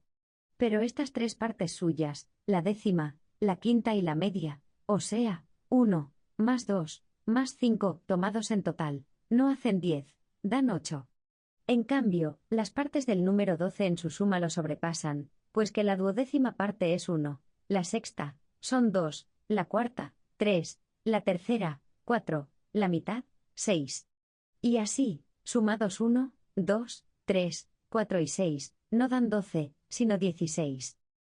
He creído oportuno recordar brevemente esto para poner de relieve la perfección del número 6, que es el primero, como dije, formado por la suma de sus partes, y en el que Dios realizó sus obras. Por consiguiente, no se ha de tener en poco la razón del número, cuya estimación tanto resalta en muchos lugares de las Santas Escrituras a los ojos de los que las examinan con detención. Y no se cantó en vano entre las alabanzas de Dios, todo lo tenías predispuesto con peso, número y medida 38. Capítulo 31. Sobre el día séptimo, en que se recomienda la plenitud y el reposo. En el día séptimo, que es el mismo día repetido 7 veces, número perfecto también por otro motivo, se encarece el reposo del Señor, donde se habla por vez primera de santificación 39. No quiso el Señor santificar este día con alguna de sus obras, sino con su descanso, que no tiene tarde. Y no hay criatura alguna que, conocida de una manera en el Verbo y de otra manera en sí misma, suministre un conocimiento diurno y otro vespertino. Sobre la perfección del número 7 se pueden decir muchas cosas, pero este libro ya se prolonga demasiado, y me temo, descubierta esta oportunidad, pueda parecer que pretendo poner de relieve mi escasa ciencia con mayor vanidad que provecho. Debe tenerse en cuenta la moderación y la seriedad, no sea que, hablando mucho del número, se nos achaque que desdeñamos la medida y el peso. Baste con recordar que el primer número impar completo es el 3, y el primer número par completo es el 4, el 7 consta de la suma de los dos. Así, muchas veces el 7 se usa por la universalidad, como cuando se dice, 7 veces cae el justo, y otras tantas se levanta 40, es decir, cuántas veces cayere, no perecerá. Lo que no quiso se entendiera de las iniquidades, sino de las tribulaciones que llevan a la humildad. También se dijo, 7 veces al día te alabaré, lo que repitió en otro lugar con otras palabras, siempre estará su alabanza en mi boca 41. Hay muchos pasajes semejantes en los autores sagrados donde, como dije, suele usarse el número 7 para indicar la universalidad. Así, se significa muchas veces por el mismo número el Espíritu Santo, del cual dice el Señor, os enseñará toda la verdad 42. Allí está el reposo de Dios, en el cual se descansa en Dios. En efecto, en el todo, en la perfección plena, está el reposo, en la parte, el trabajo. Por eso nos esforzamos, mientras conocemos en parte, cuando llegue lo que es perfecto, se desvanecerá lo que es en parte 43. Por eso también escudriñamos las Escrituras con esfuerzo. Los santos ángeles, empero, por cuya compañía suspiramos en esta penosísima peregrinación, tienen eternidad de permanencia, facilidad de conocimiento, felicidad de reposo. Así, nos ayudan sin dificultad, porque no tienen que esforzarse en sus movimientos espirituales puros y sin trabas. Capítulo 32. Opinión de los que juzgan que la creación de los ángeles es anterior a la del mundo. No trata nadie de suscitar contiendas diciendo que no se encuentran los ángeles incluidos en lo que está escrito, que exista la luz, y la luz existió, sino que piensa y enseña que efectivamente entonces primeramente se creó una luz corporal, que, en cambio, los ángeles fueron creados no solo antes del firmamento, que puesto entre las aguas y las aguas fue llamado cielo, sino aún antes del pasaje al principio creó Dios el cielo y la tierra. Y la expresión al principio no quiere decir que haya sido hecho eso lo primero, ya que antes había creado a los ángeles, sino que todo lo hizo en la sabiduría, que es su verbo, a quien la Escritura llamó el mismo principio, como el mismo Cristo en el Evangelio, al ser preguntado por los judíos quién era, respondió que él era el principio 44. No seré yo quien trate de refutar esa opinión, sobre todo sintiéndome yo muy complacido de que en el mismo principio del santo libro del Génesis se recuerde a la Trinidad. Al decir, en efecto, al principio creó Dios el cielo y la tierra, se nos da a entender que el Padre creó en el Hijo, como nos atestigua el Salmo: cuán grandiosas son tus obras, Señor. Todo lo hiciste en tu sabiduría 45, y con gran propiedad. Poco después se hace mención también del Espíritu Santo. Pues después de decir qué tierra creó Dios al principio, o qué mole o materia de la futura construcción del mundo designó con el nombre de cielo y tierra, añade enseguida: la tierra era un caos informe, sobre la faz del abismo, la tiniebla. Y a continuación, para completar la mención de la Trinidad, dice: y el Espíritu de Dios era llevado sobre las aguas 46. Por consiguiente, cada cual elija como guste en lo que es tan profundo, que para ejercicio de los lectores puede dar lugar a muchas opiniones sin apartarnos de la regla de fe. Lo que no puede dudar nadie, sin embargo, es que los santos ángeles están en las moradas sublimes, y sin ser coeternos con Dios, sí están seguros y ciertos de su felicidad verdadera y eterna. A su compañía nos dice el Señor que pertenecen sus pequeñuelos con aquellas palabras: serán como ángeles del cielo 47, más aún, manifiesta cuál es la contemplación de que gozan los mismos ángeles en aquel pasaje: cuidado con mostrar desprecio a un pequeño de estos, porque os digo que sus ángeles están viendo siempre en el cielo el rostro de mi Padre Celestial 48. Capítulo 33. Dos sociedades diversas y desiguales de ángeles, que justamente pueden ser llamadas luz y tinieblas. Que algunos ángeles pecaron y que fueron encerrados en los abismos de este mundo, que les sirve como de cárcel, hasta que llegue la última condenación el día del juicio, nos lo manifiesta bien claramente el apóstol San Pedro al decir que Dios no perdonó a los ángeles que pecaron, sino que, encerrándolos en las oscuras mazmorras del infierno, los reservó para ser castigados en el día del juicio 49. ¿Quién puede dudar que entre estos y aquellos estableció Dios, con su presciencia o por la obra, una división, y que a aquellos los llamó luz justamente? Nosotros mismos, viviendo todavía en la fe y esperando llegar a ser iguales, sin haberlo ya conseguido, somos llamados luz por el apóstol al decir: fuisteis algún tiempo tinieblas, y ahora luz en el Señor 50. En cambio, que los ángeles desertores han sido llamados con toda claridad tinieblas, sin duda lo notan cuantos entienden o creen que son peores que los hombres infieles. Por lo cual, aunque haya de entenderse otra luz en el texto del libro citado, dijo Dios: exista la luz, y la luz existió, y se signifiquen otras tinieblas en el otro, separó Dios la luz de la tiniebla 51. Para nosotros existen estas dos sociedades de ángeles: una, gozando de Dios; otra, hinchada de soberbia; una, a la que se dice: adoradlo todos sus ángeles 52; otra, aquella cuyo príncipe dice: te daré todo eso si te postras y me rindes homenaje 53. Una, abrasada en el santo amor de Dios; otra, gastándose en el humo del amor inmundo del propio encumbramiento. Y como está escrito, Dios se enfrenta con los arrogantes, pero concede gracia a los humildes 54. Habita aquella en los cielos de los cielos, esta, arrojada de allí, anda alborotando en lo más bajo del cielo aéreo, vive aquella tranquila en la religión luminosa, anda esta desasosegada en sus tenebrosas ansias. Aquella atenta a la insinuación de Dios, ayuda con clemencia y ejecuta la venganza con justicia; esta, con soberbia se abrasa en ansias de dominar y hacer daño; aquella, como ministro de la bondad divina, hace todo el bien que quiere; esta se ve frenada por el poder de Dios para que no haga todo el mal que desea. Se burla aquella de esta, de suerte que aun contra su voluntad haga bien con sus persecuciones; envidia esta a aquella al verla recoger a sus peregrinos.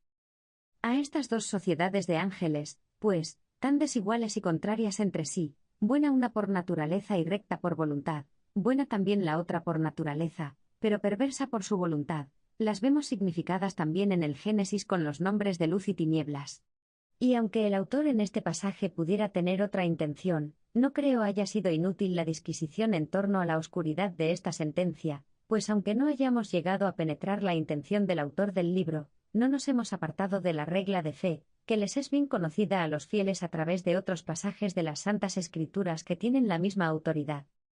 Pues aunque aquí se haya hecho mención de las obras corporales de Dios, tienen, sin duda, cierta semejanza con las espirituales, a las que se refiere el apóstol. Todos vosotros sois hijos de la luz e hijos del día, no somos hijos de la noche ni de las tinieblas. 55. Si este es también el sentir del autor sagrado, nuestro intento ha llegado al éxito halagüeño del debate. Pues no se puede admitir fácilmente que un hombre de Dios, de sabiduría tan sublime y divina, y aún mejor, por quien hablaba el Espíritu de Dios, haya pasado por alto en modo alguno a los ángeles al enumerar las obras de Dios, que dice quedaron completas en el sexto día, y esto, sea cual sea el sentido del pasaje, al principio creó Dios el cielo y la tierra. Ya al principio signifique que fue lo primero que hizo, ya, como se entiende con más propiedad, al principio quiera decir que lo creó en su Hijo único el Verbo. En esas dos palabras, el cielo y la tierra, se designa la criatura universal, ya espiritual, ya corporal, como creemos más probable, aunque también pueden entenderse las dos grandes partes del mundo en que se contienen todas las cosas que fueron creadas, de suerte que primero nos propone la totalidad, y luego va continuando con la exposición de sus partes según el número místico de los días. Capítulo 34. La opinión de los que afirman que en la creación del firmamento se significa a los ángeles con el nombre de aguas separadas. Como algunos piensan que las aguas no fueron creadas, han creído algunos que por el nombre de aguas se han designado en cierto modo las muchedumbres de los ángeles, y que por esto se dijo, hágase el firmamento entre el agua y el agua. 56. Los ángeles estarían así sobre el firmamento, y por debajo, estas aguas visibles, o la multitud de ángeles malos, o el conjunto de los pueblos humanos. Si esto fuera así, no aparece allí donde fueron creados los ángeles, sino donde fueron separados. Cierto que también niegan algunos, con perversísima e impía vanidad, que las aguas fueron creadas por Dios, porque no se dice en parte alguna, dijo Dios, existan las aguas. Con par igual vanidad pueden decir lo mismo de la tierra, en ninguna parte se lee, dijo Dios, exista la tierra. Aunque replican que está escrito, al principio creó Dios el cielo y la tierra. Pero entonces ahí está entendida el agua, pues en un solo nombre se abarcan ambas cosas. Y así dice el Salmo, suyo es el mar, porque él lo hizo, la tierra firme, que modelaron sus manos. 57. Los que pretenden que bajo el nombre de las aguas que están sobre los cielos se quiere designar a los ángeles se dejan llevar del peso de los elementos, y por ello piensan que la naturaleza fluida y grave de las aguas no pudo establecerse en los lugares superiores del mundo. A buen seguro que según esos argumentos, si ellos pudieran hacer al hombre, no le pondrían en la cabeza la pituita, que en griego se dice flegma, y que tiene el lugar de las aguas entre los elementos de nuestro cuerpo. Allí, en efecto, tiene su sede la flema, según la obra tan bien ordenada de Dios, claro, tan absurdamente según la conjetura de los tales, que si no supiéramos esto y se dijera en este libro que Dios había colocado el humor fluido y líquido y, por tanto, pesado, en la parte más alta de todas las del cuerpo humano, no lo creerían de ningún modo estos críticos de los elementos. Y aun reconociendo la autoridad de la misma escritura, pensarían que allí se había de entender otra cosa. Pero si quisiéramos examinar y tratar atentamente cada una de las cosas que se contienen en ese libro divino sobre la constitución del mundo, habría que hablar mucho y nos sería preciso apartarnos sobremanera del plan de nuestra obra. Y ya hemos tratado lo que nos ha parecido suficiente sobre estas dos sociedades de ángeles diversas y contrarias entre sí, en las cuales se acumulan ciertos principios de las dos ciudades, aun en las cosas humanas. De ellas tengo determinado hablar a continuación. Cerremos definitivamente este libro. Fin del libro.